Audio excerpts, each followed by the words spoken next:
L'homme remarqua soudain que quelque chose grimpait par la bouche d'aération du sous-sol. Il se força à regarder vers le bas, mais une seconde plus tard...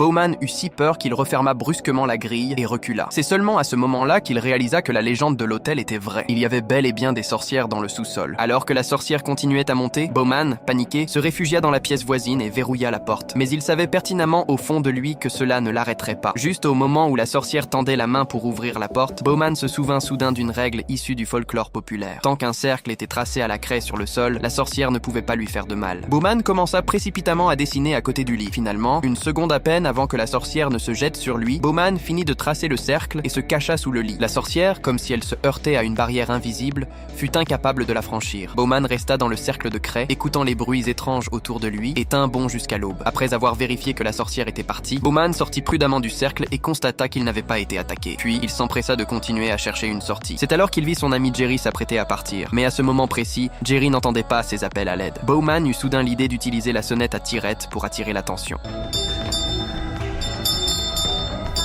En entendant le bruit, le vieux mât comprit immédiatement que son compagnon était toujours en vie et qu'il était coincé dans la suite à l'étage. Il sortit aussitôt une hache et menaça l'homme. Voyant cela, l'homme n'osa plus rien cacher et lui remit docilement la clé de la porte en fer. Jerry ouvrit rapidement la porte en fer et entra, mais lorsqu'il atteignit le toit, il s'aperçut qu'il n'avait pas la clé de la suite. C'est alors que Bowman cria qu'il y avait une autre petite porte à proximité. En entendant cela, Jerry brisa rapidement le cadenas à l'aide de sa hache. Mais juste au moment où il tendait la clé à son compagnon, un drame se produisit.